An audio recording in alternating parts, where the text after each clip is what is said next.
Hello everyone and welcome to Lovely or Lethal, Will That Animal Cuddle Me or Kill Me? A panel on animal representation in games. I'm your host Jake and I'm a game designer in the suburbs of Philadelphia. You can find me on social media at Spriteborne and you can find my work at spriteborne.itch.io. My segment of this panel is going to be an introduction to the different ways that animals can show up in games. In particular, how are animals part of game design? This will also serve as an introduction to the rest of our panelists. The most common way that animals appear in games is as background, such as the birds in Ghost of Tsushima, reminding you that you are on an island in Japan. Here you can see the iconic cranes. Animals can also show up in games as metaphor. Grease is a game about trauma and recovery, and your panic attacks can show up as shadowy animals throughout the course of the game. Here you can see your panic as an eel. Animals can also be symbols. Jin Sakai, the lead character of Ghost of Tsushima, which I'm going to talk about quite a bit, is the defender of this land, and as such, his family helmet comes with deer horns on it. You can see deer in the wilderness all over the course of the game. Animals themselves can be adversaries in games. With the stealth of Ghost of Tsushima, human adversaries aren't going to find you very often, but hawks can see you from the air. You can literally fight animals as adversaries in games. This is a Thunderjaw from Horizon Zero Dawn, and part of it being an animal is that it has the affordance of exactly what you would expect. That looks like a T-Rex with rocket launchers on its back, and that's exactly what it does. Monster Hunter also does this really well. You can see a Rathalos in this picture, and it behaves exactly how you'd expect it to. It breathes fire from its dragon mouth, and its dirty-ass talons will poison you. I'm not going to go too far into the detail on this, because Hannah can tell you more about that in her presentation. You can use animals to subvert those expectations too. So when you fight Sif in Dark Souls, you expect to fight a giant wolf. Instead, she picks up a huge sword, and you fight something unlike every animal and every boss in the game. But one of my personal pet peeves is if you're using animals as adversaries, I hate it when they're too realistic. I don't want to fight this fluffy dog. I want to pet this fluffy dog. Please stop making me kill dogs. Some games get it, some games don't. So besides opposition, you can also have animals on your side. So animals can be your companions. This is very common when you have horses in games like Red Dead Redemption and Ghost of Tsushima. I picked Ghost partially because I love that game, and partially because the horse being your companion actually tells you a little bit about Jin Sakai. When nobody else is around and you summon your horse and get on it, he'll say supportive things to the horse, like, "You're a good horse, Nobu." And I really like that. Animals themselves can also be characters, such as the horse in Shadow of Colossus. Your horse Agro, while you're on the backs of all these colossi, will do her own thing, and she'll distract the bosses and get them to move around. She also has pivotal scenes in the various cinematics. You can even play as animals themselves, such as Amaterasu and Okami, but I'll leave Branden to talk about that one. Animals have very commonly made appearances in games as absurdist, the same way that they show up in mascots in sports. This is often used to just remind you, this is a game. You're here to have fun. You're here to be entertained. But on the other side of that spectrum, games can be absurd with their animals so that you can talk about heavy things, things that would be too difficult to think about if you were very immersed in them. Spiritfarer uses this when all of its animal characters are there to help you get through lessons about grief and death. But if you want to hear more about animals as a storytelling mechanism, you're going to have to tune into Mark's part of the panel. Even when animals aren't your enemies, like the dragon on the right side of the screen, the affordances of being animals for your characters can still tell you more. Of the three player characters on the left, which one do you think is the tricksy character? It's the fox. Animals don't have to be characters, and you don't have to fight them. They can show up in the background, partially as setting, but also as resources. In Stardew Valley, you can raise chickens and ducks and goats and pigs and cows. All of them give you different resources, which are sources of income, gifts, recipes for food. Animals can also make an appearance in games as a form of activism. This is a scene from Coral, which is a puzzle game about saving the coral reefs. The appearance of fish is shown to teach you how important that is. But if you want to hear more about that, you'll have to hear Christine's part. Animals themselves can be game mechanics, such as in Monaco, What's Yours and Mine. It's a heist game where you're trying to steal as much stuff as possible from the level, and one of the character classes has a pet monkey that will steal money for you without being detected. But if you want to hear about monkeys in games, you're going to have to tune into Jonathan's part of the panel. I really like Shadow in Final Fantasy VI. He's my favorite character. And one of his mechanics is that he has a dog named Interceptor, where when he gets attacked, Interceptor will counterattack. It's great. I love it. But Interceptor is also part of the story. He is the only way that you actually know that Shadow is Realm's father. Animals can be a setting, not just a background. Best Friend Forever is a new dating game where you get to adopt a dog. All of the singles have dogs. Most of the major characters have dogs. It's just dogs everywhere. They are also their own characters with their own personalities. Animals can be a mechanism for travel, not just companions like the horses in Shadow of the Colossus and Ghost of Tsushima. Here in Calico, you work at a magical girl cat cafe, and you can take any of the cats and enlarge them and ride them around town. It's great. When you're not riding them, though, animals can still be navigation. So Ghost of Tsushima uses golden songbirds to show you where secrets are. You can see the songbird next to Jin's shoulder. Part of that is the bright gold. They swoop down in front of you and they lead you to where you need to go. But you can see in the distance those golden trees. That's also a point of interest. The game uses color, including color on the animals, to tell you where to go. But my favorite are the foxes. You can find foxes in Ghost of Tsushima, and they lead you to shrines of Inari, which is a fox protector god. And then you can pet the fox. It's great. Sometimes animals can just be overall game design. When I was first playing Breath of the Wild, you just barely get over some towers, you have a few pieces of gear, you're starting to see what the world looks like, and then ferocious swoops in, and you're just like, what is that? And of course you need to know everything about it. Can I fight it? Is it a friend?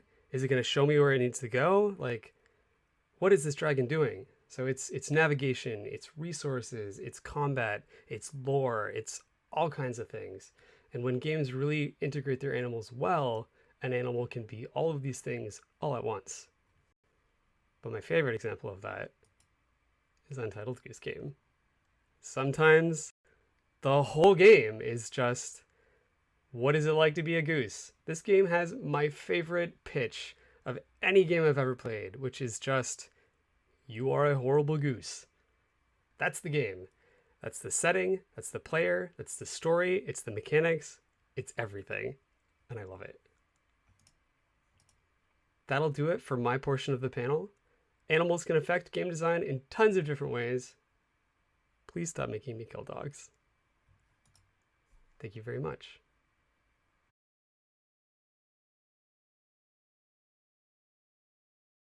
Hi, my name's Hannah, and I'm a 3D artist. I've been working in both with animals that might appear a little bit exotic or unusual to people who don't get to see them every day. I probably have a little bit of a different relationship with what kind of animals inspire fear or revulsion or affection. For example, not many people find the sight of a particular black and white bird very threatening, but that's probably because they've never been dive bombed by a magpie when they were a kid.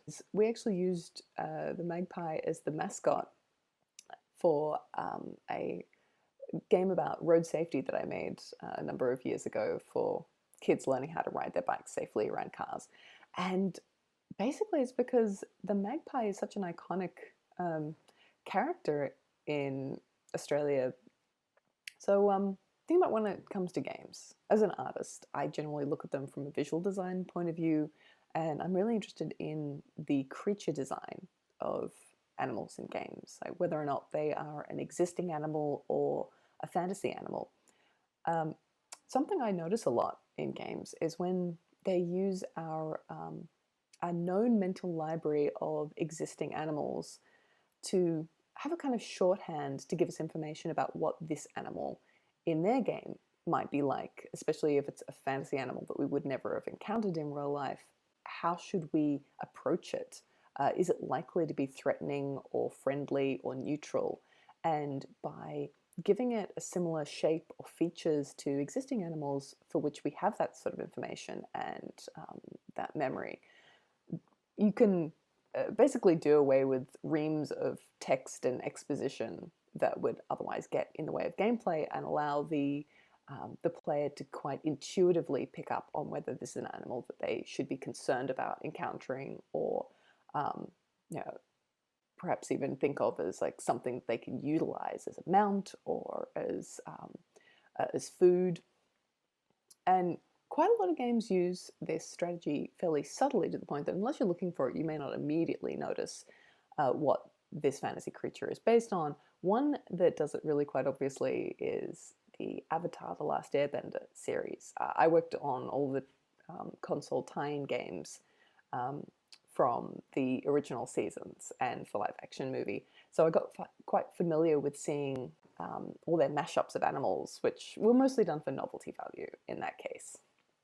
But one that I really enjoyed was the Fire Nation lizard mounts, um, because in Australia we have a lot of really large lizards, and they tend to congregate in cafes and around areas where there's a lot of humans, the same way that a lot of people in other countries get sparrows. So again, they're not really considered to be a threatening animal, although you do treat them with a little bit of caution. It's one of those animals that is perfectly neutral unless attacked or intimidated.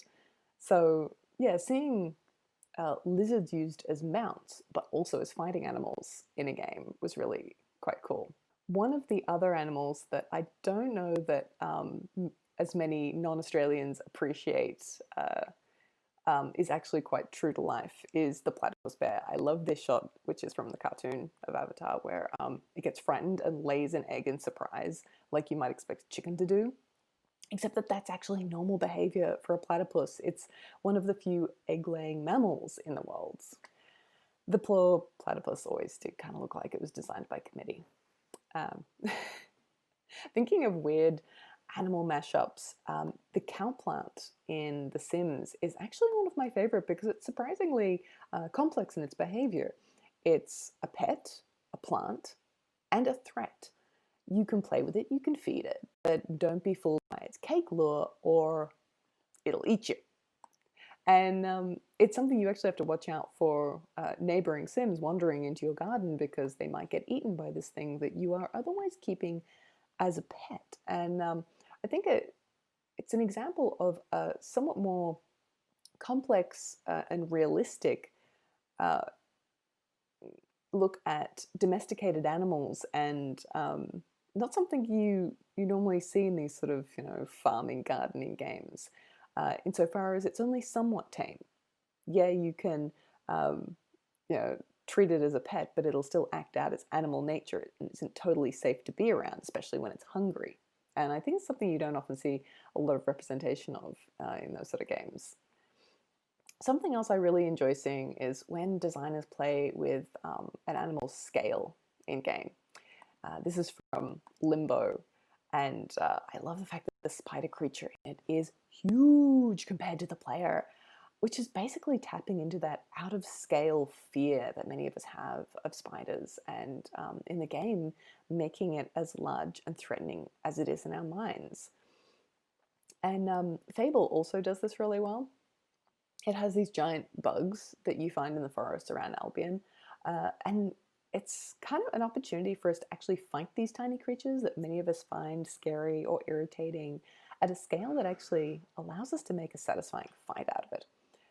Taking these animals that scare us, despite not actually being a threat, and making them a real large threat in game is a great way to allow us to do combat with these non-threatening creatures that unfortunately still terrify us in real life.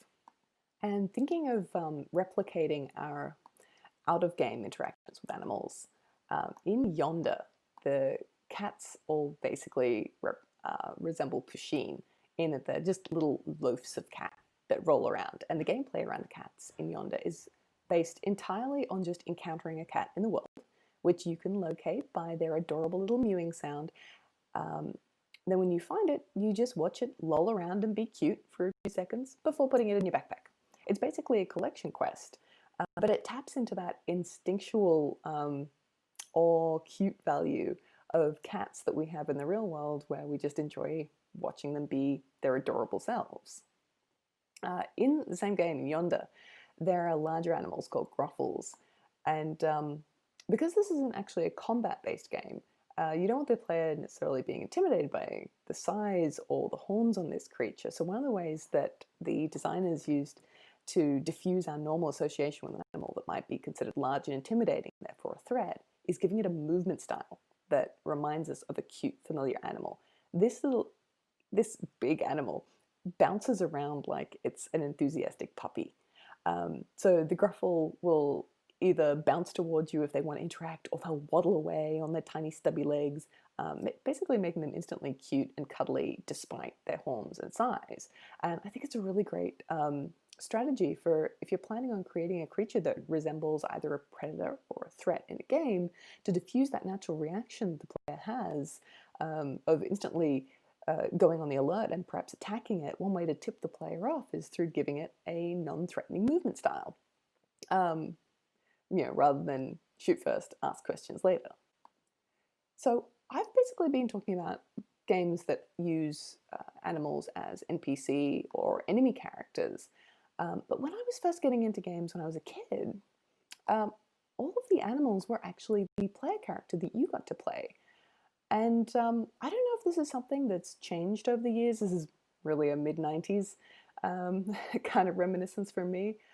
Or if it's the fact that we, at that point, perhaps thought of video games as being more kid-friendly, and we've always used those kind of animals with human traits in kids' media, like Peter Rabbit to the Looney Tunes. They all had these cute mascots as player characters. And one of the things I really enjoyed about that, but I don't think I appreciated when I was a kid, because obviously they were so familiar, is there's a lot of Australian animals in there. And I think that they were actually chosen sometimes by American studios to be in those games because they were almost fantasy characters. Like they were creatures that were just weird and different enough without actually having to come up with a totally made up character that they could use them as their mascots. And it's not something I realized at the time, but a lot of people didn't even realize that Crash Bandicoot was based on a real animal, like the bandicoot was the animal. When I was looking him up online to find pictures, I found so many descriptions of him, or questions like, is he a fox? Is he a rat? What is he? And yeah, it's something that I think, when you see it from being an Australian, you don't realize it, but these are actually like weird, exotic, interesting creatures who, to a lot of people, have no pre-existing associations of whether it's supposed to be like a cute, cuddly animal or whether it's a dangerous animal like a fox. One game that I came across recently that I really enjoyed being the player character as an animal was Ian's Eyes. It's a game where you play the guide dog to a blind kid on his first day at school, and you have to protect him against the hordes of creepy school children in the school. But it's not only interesting because you get to play the animal as protagonist, but it really flips on its head that whole companion animal idea. There's a lot of games that utilize a dog as a companion animal, but I suppose less often do you see the animal in a relationship with a human in a game where the animal is actually the one in charge and making the decisions. So that was a really interesting reversal of that kind of role in games. There's a game in Fable, the chicken kicking contest, which is terrible, but it's basically a callback to the original Zelda games where you were able to hit chickens with your sword and make them go flying. And I remember playing that when I was a kid, and you find it hilarious. And it was really interesting coming to Fable as an adult and having quite a different reaction to the opportunity I was given to kick a chicken. And I thought, I don't want to. Oh my God, the poor little chicken. And it was an interesting look at how my relationship with animals and how I would approach a essentially non-threatening animal in a game has changed as I've gotten older, because this is no longer an interaction I really want to have in a game. And also, maybe that's the Australian coming out of me, because as always, remember, the birds will fight back.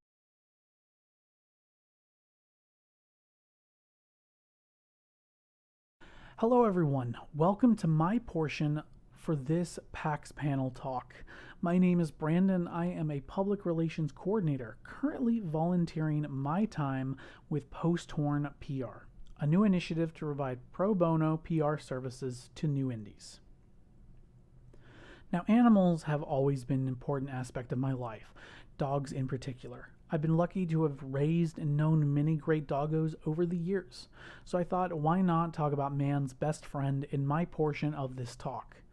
I'm sure many of you in the industry might follow a certain Twitter handle called Can You Pet the Dog? It's a great account if you haven't already followed it, but it definitely made me want to think of a new question. Sure, there are plenty of games where we can pet the dog, but how many games can you play as the dog? Surprisingly, not many. Now, of course, there are plenty of games where you partner with a dog, or maybe even temporarily control one. For example, Riley from Call of Duty, Ghosts, or Rapide from Tales of Vesperia. But what about playing as a dog for majority of a game? Well, let's take a look at 3 game examples where the hero is a canine.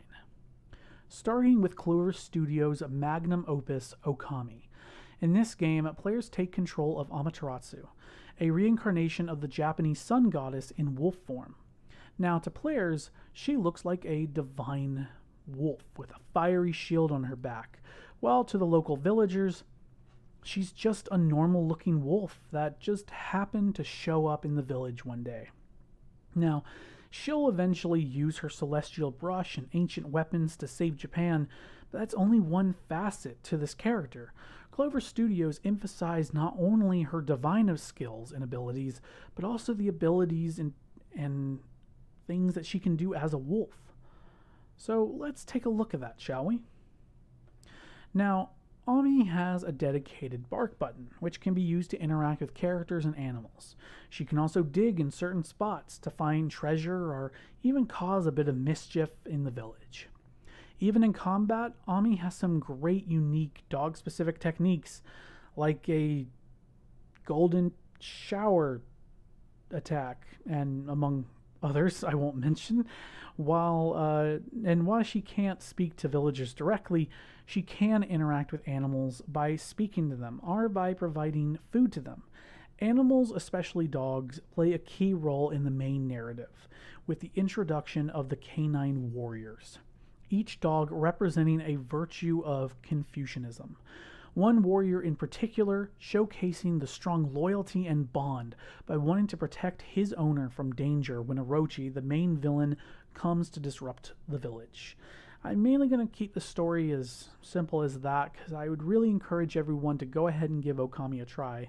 It's available on all modern platforms. So let's move on to the next doggo, shall we? Now, the next dog on the list is Wolflink from Twilight Princess. Now, this is slightly cheating since Wolflink isn't playable throughout the entire adventure, but his inclusion to the story and world are just as important. Due to Hyrule being covered in Twilight, Link is transformed into a wolf. In this form, Link does not have his traditional arsenal at his fingertips, but instead he'll have to rely on unique wolf abilities alongside help from Midna, his new companion. In this form, Link can dig to get through tight spaces, bite and claw his way through enemies, and utilize wolf senses to follow smells and see spirits/ghosts.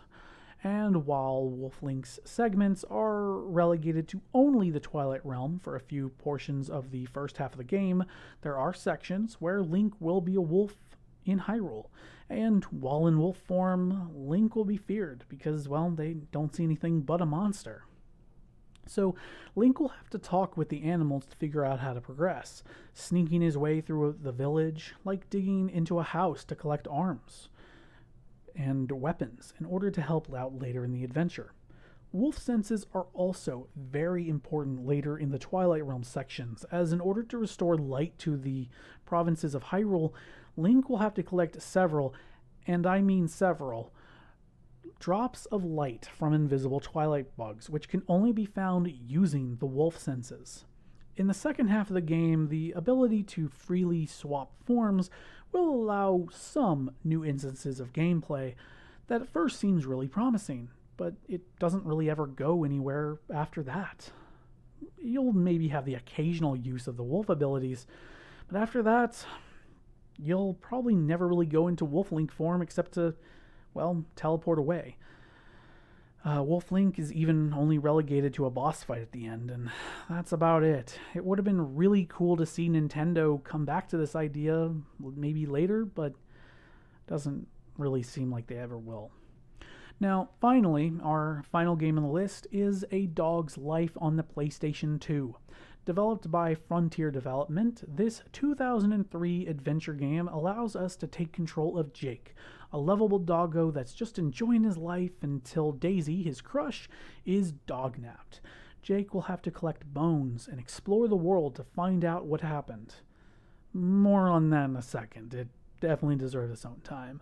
Now, this is one of those unique titles that rarely happen and only happen like once in a generation. And woo boy does it show. Now, you might be familiar with the developer Frontier Development, the makers behind Elite Dangerous. They made a, in quote, GTA but with dogs game. That's, well, I guess quite the marketing point back in 2003, shortly after the GTA games went open world. Now, just like other adventure games of its time, Dog's Life tasks Jake with collecting bones by finishing side quests, digging them up from the ground, or by competing in races or other activities around the game. Different dogs can even be controlled for a very short amount of time to collect specific bones that Jake normally wouldn't be able to get. Frontier Development, I feel like, really captured the essence of being a dog, since you can dig, you can bark, you can jump, and this game infamously has a dedicated poop button, too. Yes, that you heard me correct, a dedicated poop button, which will make Jake poop and allow him to grab his feces to fling at other humans and other dogs. I suppose that's one feature Rockstar certainly will not be replicating in their future titles. Aside from those actions, players will spend a lot of time in Smell-O-Vision, where the game enters a first-person mode where you'll find specifically marked areas to find minigames.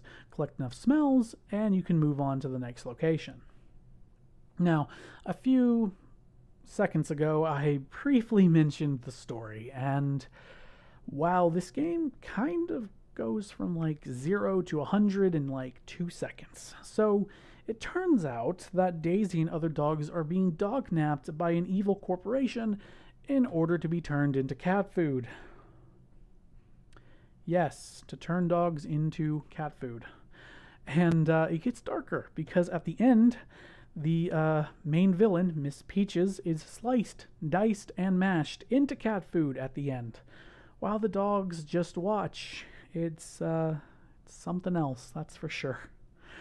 Now, These obviously are not the only games where you can play as a dog.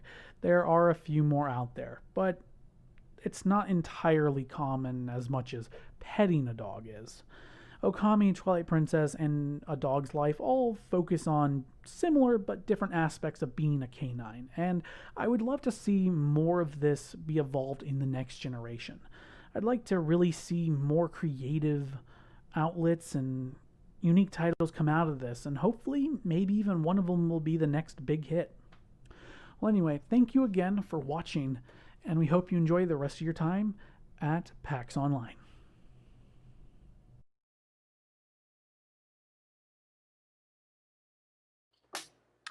Hi, PAX Online. Thank you so much for joining me on my leg of our session, Lovely or Lethal, Will These Animals Cuddle Me or Kill Me? I look forward to talking a little bit about animal representation in games across the spectrum, some of my favorite animal representation in games, some of my least favorite animal representation in games, animals in games I've worked on, and what I think the future of animal representation and interaction in games is. Yeah, I really look forward to this. I think animals make our lives more colorful, and I'm happy to be a part of this panel. So thank you for joining me. So who am I?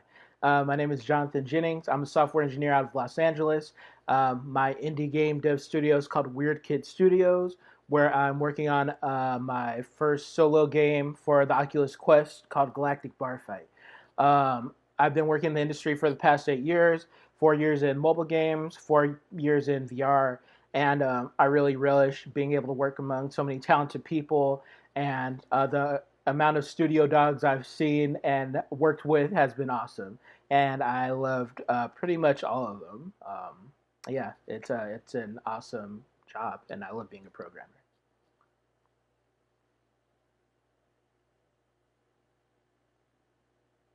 Um, the animals in my life are Rue, Foxy, and Grizzly.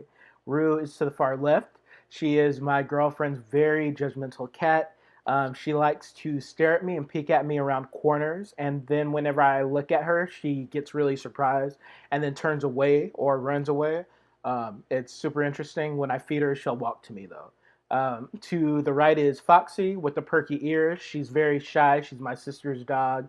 She's a lap dog. And to the right of her is Grizzly on his back. He is my barrel of fur. I love and adore him. He is just full of licks and happiness whenever I see him.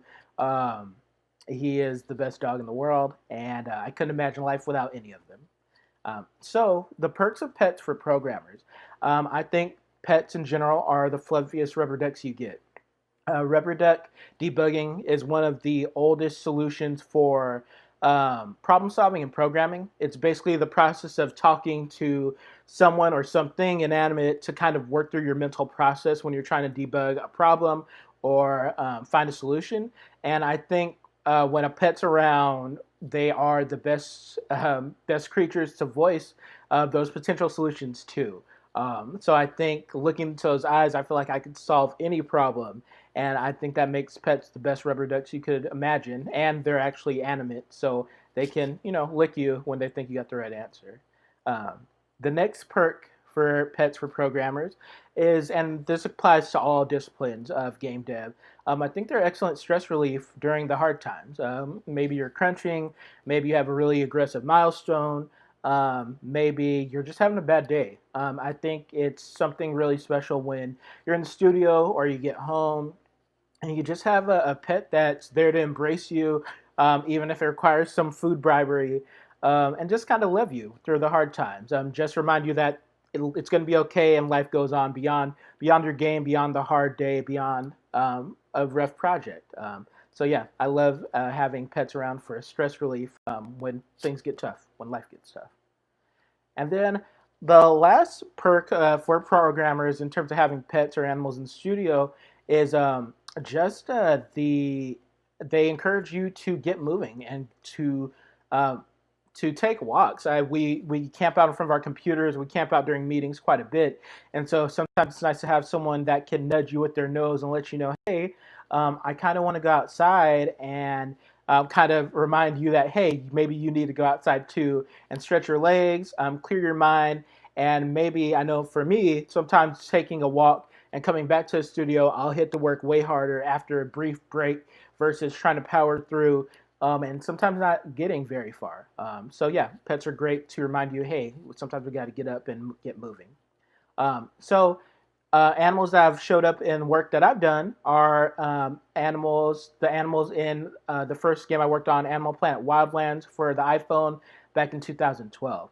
It was an edutainment digital card collection game, and it featured animals such as giraffes, gorillas, red kangaroos, leopards, ocelots, flamingos, and over 100 in total. You could race them, you could take down animals that were lower on the food chain. It was a super awesome game where I learned a lot of animal trivia, and yeah, it was a great game to work on. And I learned, like I said, I got to learn a lot about a lot of animals. I got to learn a lot about how animals animate and all sorts of stuff like that. And then this is Thunderjack's Log Runner. It's a twitchy action game that I worked on for the iPhone back in 2015. The main antagonists to Thunderjack, or Thunder Jane in this case, are the fish that attack them as they roll down the river. In this scene, it's not working right now, unfortunately, but there's fish that come out of the water and they try to push Jane and or Jack over and interrupt their progress during the gameplay. So they are the enemy to the main characters by far, and super not satisfying to compete against. So one of my favorite representations of an animal in a game is Ecco the dolphin. I think I was about 5 or 6 when I played Ecco the dolphin for the first time, and I was just blown away by how fluid and beautiful Ecco was, and how Ecco sounds and looks, and just how serene and brave the character of Ecco is. Their family gets taken, and they go on a journey to fight jellyfish, octopus, shark, and whatever else is out there to get them back. And I just think Ecco is one of the best representations of animals as a game character I've ever seen in the mini games I played, even now, many years later. So yeah, I love Ecco the dolphin. I think it's one of the best representations of any kind of animal in a game. And then my next favorite representation of animal in the game are the Pomeranians in Tokyo Jungle. In Tokyo Jungle, Tokyo is taken over by animals of all types: wolves, lions, antelope, and you get to pick to be an animal, breed, and become like the king of the Tokyo Jungle. And nothing is as satisfying as wandering around as a pack of Pomeranians and taking out packs of wolves or hunting antelope. And just seeing such a small character become the king of the Tokyo Jungle is a lot of fun. So the Pomeranians in Tokyo Jungle are some of my favorite game characters for sure, and a lot of fun to play as. One of my least favorite animal representations in games happen to be the apes, monkeys, and chimps, just in games in general. Ape Escape is a great example. They always seem to be causing trouble and just serving as an obstacle to you completing something. And whether they're attacking you or just kind of causing a mess. I think Donkey Kong, the original Donkey Kong, is a great example of that. The lions and the Lion King are an example of that. Just in general, apes, monkeys, chimps they just tend to be the troublemakers in the games I've played. And so I think that always seems to be annoying. I'd love to see like a monkey or ape character that helps you. And I think the future of animal companions, one of the best animal companions I've seen is Moss, Quill from Moss. She is an awesome mouse who's adventuring. And I love her nonverbal cues, the way she communicates with the player. I like how her body language. She uses sign language to communicate with the player versus using actual words. But beyond that, it's just the way she animates to kind of indicate she's scared, or she's moving timidly, or she's trying to run for her life. Quill is just a really living character, and especially in VR, it feels like you're both going on an adventure together and a journey, and Quill feels very much like she's living and a part of it as you both explore. And That's it. That's everything. So thank you so much for joining me on my small section of our panel. You can contact me at LinkedIn. You can contact me on Twitter. And you can contact me on Instagram at chocolatebeer1990. Thank you again for joining me on my leg of our panel. I hope you enjoy the rest of it. The team that we put together for this is great. And I hope you enjoy the rest of your PAX Online. Thank you so much. And have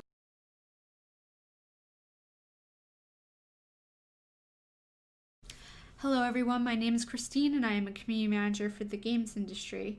Having worked on games like the Grande HD collection for Nintendo Switch and PC, as well as Bullcut Studios Mage Quit, which is on Xbox and PC as well.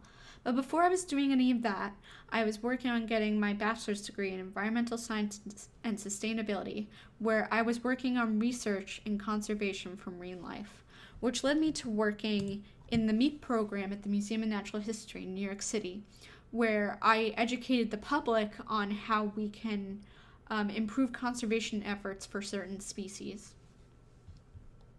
Now, the way that this is really connected to the work that I do now in the gaming industry is, as a community manager, you're very focused on the representation of your titles to a certain audience and connecting that audience to whatever message that you're talking about. And this is something that we largely do in our conservation efforts. Which brings me to a game called Abzu, which has a extremely important message about how we can help educate the gaming public, the general public, on different species of marine life that maybe we don't even look at or even consider. And the way in which they do this is they have you play as a deep sea diver who's restoring these different environments by bringing species back into these areas. Now, there are times in the game in which you're exploring alongside different species, and you can ride on their back or you can hold onto their fin while you're exploring these absolutely gorgeous areas. And there are so many different kinds of species, from turtles to clownfish to barracudas to all these different kinds of fish and sea mammals that you may or may not know about. And one of the things that you can do in the game is meditate. Now, when you meditate, you're able to jump from animal to animal in that area in order to learn their names. And by doing this, they invoke this kind of curiosity about every single, species that's in that area. And I do believe that there are trophies, awards you can get for doing this, but I think that this just general, natural curiosity that it invokes is so important to not just conservation efforts, but scientific efforts. Now, one of the creatures that it looks at in the game is the blue whale. Now, this is just what a blue whale looks like naturally, and then this is what you would see in a zoo. So there's actually an entire scene where you can ride alongside the blue whale and it jumps out of the ocean. It's this really absolutely gorgeous scene that I just have so much admiration for. But just for those of you who don't know, the blue whale weighs as much as 200 tons. That's 33 elephants. And just to see this scene where the blue whale jumps out of the water with you, and it's absolutely gorgeous. And I think it invokes this sense of beauty that just looking at this animal you wouldn't naturally think about. But also these animals are endangered. So the scene in which Abzu has you swimming along this animal really brings focus to how just fragile, and even for its size, how much these animals really need protection.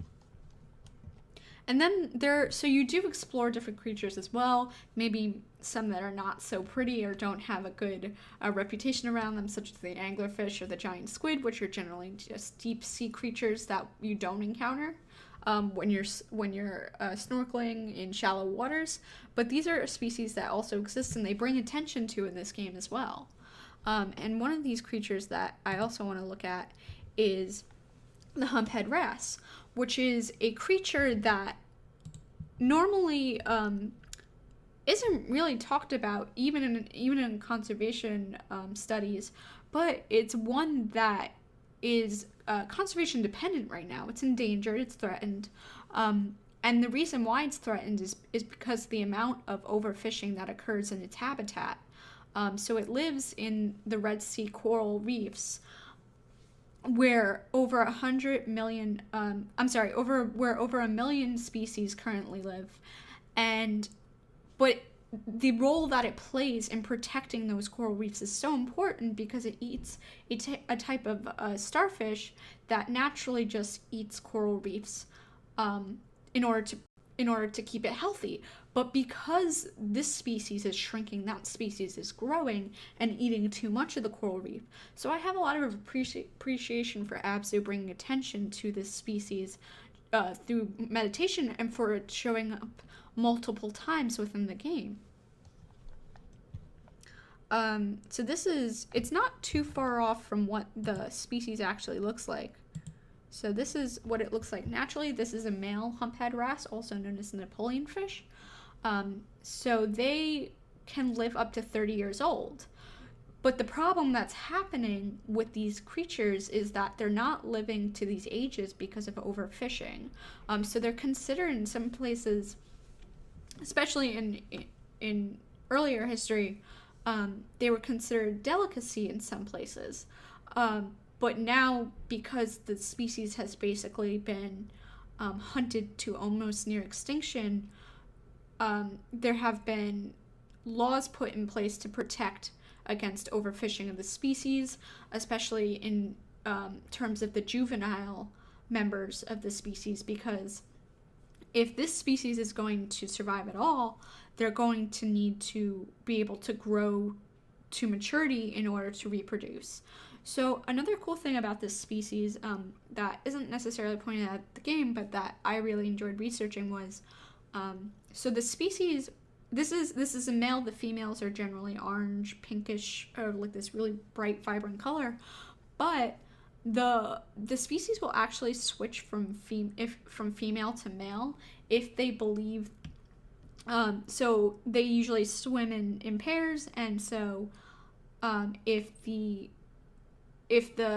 male dies, the female will actually switch to male so that it can produce more sperm in order to help its numbers overall within its immediate habitat. And now the last thing I wanted to go into was how do I think how would I like to see animals represented moving forward in games? And that brings me to a species, the great white shark.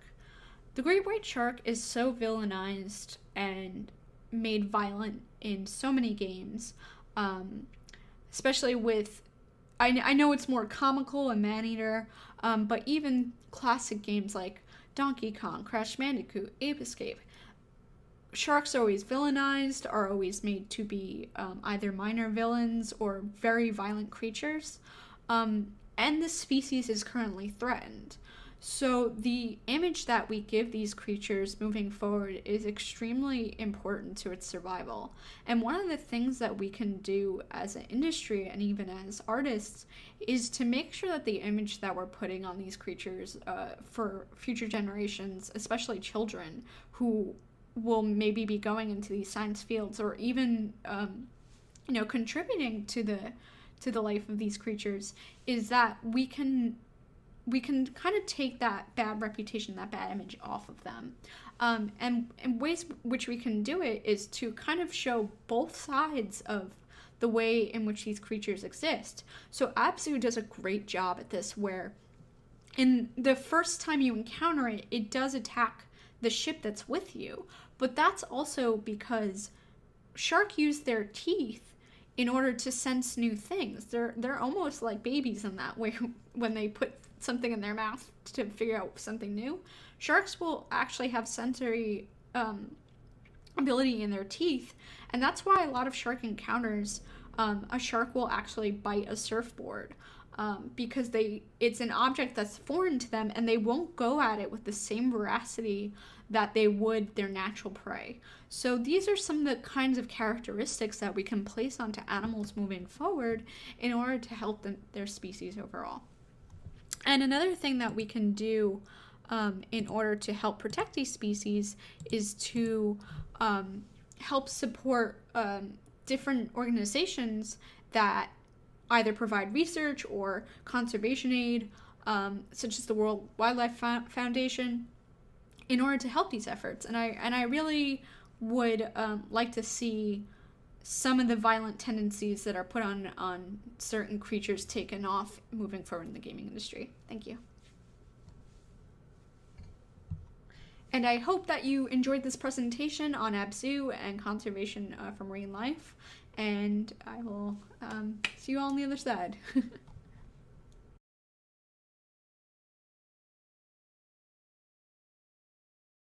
Hey, I'm Mark LaCroix, and I want to talk about how we anthropomorphize animal characters in games to the point where they are people too, and what we can do to carry that forward a little bit.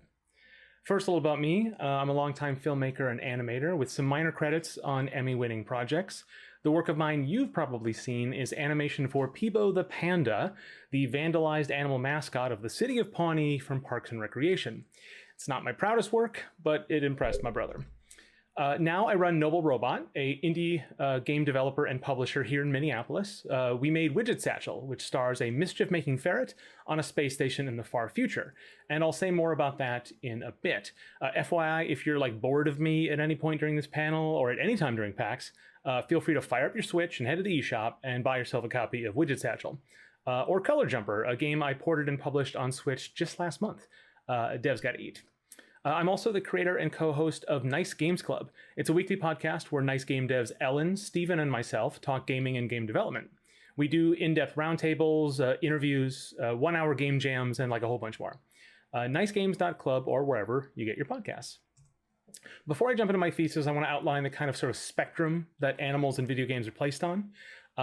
First is like sort of animals in nature, right? So the relationship you have is roughly the same as that you have with actual animals. So one of my favorite examples is Neko Atsume, which is kind of goofy and it's not realistic, but it has that same kind of idea where the cats in there are just cats, right?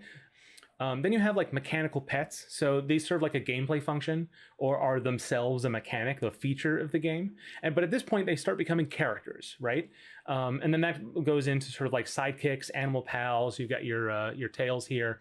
An example I like to illustrate for this is Ratchet and Clank. Ratchet's the animal here, right, or the alien or whatever, but it's Clank that's the animal in the relationship. It's this like second order life form. And that's a fuzzy definition and it has lots of implications. But basically you have your sort of like sentient, human-y, kind of people-y characters. And then you have other types, sort of like the droids in Star Wars are this as well, where like they're basically people, but the culturally and the way the narrative treats them is kind of like pets or animals. But at that point, these are just fully characters now, right? So player characters that are animals follow on that same spectrum of anthropomorphism, but in kind of a different way. On one side, you have like the Sonic approach, which is basically like humans in animal costumes, right? So furries, basically. They have mainly human characteristics, even if they have like prehensile tails or whatever. Generally, games that feature this type of player characters are fantasy worlds that are populated by other sentient animals. It's not always the case. Sometimes they're the exception. But, this style is descended from cartoons, so like Bugs Bunny, Mickey Mouse, that sort of thing. On the other end of the spectrum, you have the goose approach, which predates the goose, but, like an asshole, they've claimed the title. In these games, you're an actual animal in kind of a real-ish world.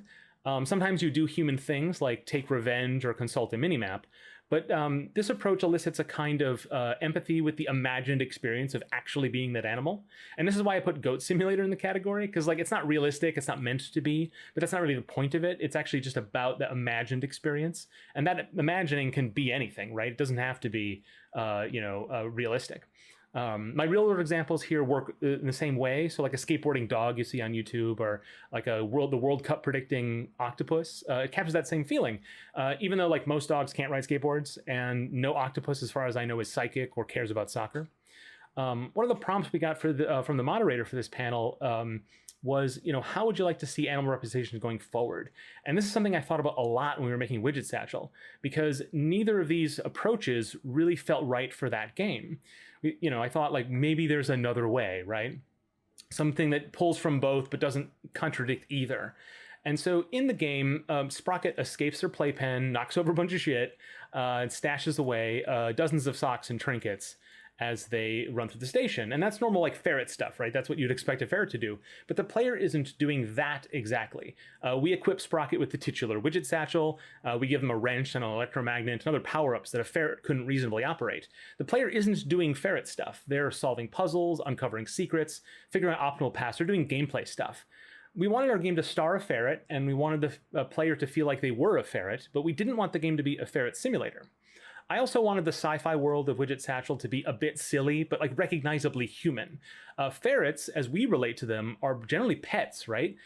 So our character Sprocket has to be too. Now, Sonic is just far too radical a dude to be anybody's pet, and the goose is essentially a blank slate narratively. So our approach only works if Sprocket is neither Sonic nor the goose, right? Sprocket is cute and lovable, but in the same way that your pet is cute and lovable. And like your pet, your relationship with Sprocket is one where you can fill in some of the details, sort of bridging the gap between the animal that you know that they are and the friend that you see in them. And so I describe this as like Sprocket thinks they're people. But as far as the reality of the narrative concerns, Sprocket is not people. They're a pet ferret. And you see that in the character design, the game's clumsy physics interactions, awkward tumbling animations, sort of the overall game feel. But we connect these two realities with the game mechanics and the visuals. But you do it with your dog or cat too, right? Like you fill in the details of what they got up to while you were at work. You assign them human motivations to the silly things you see them do.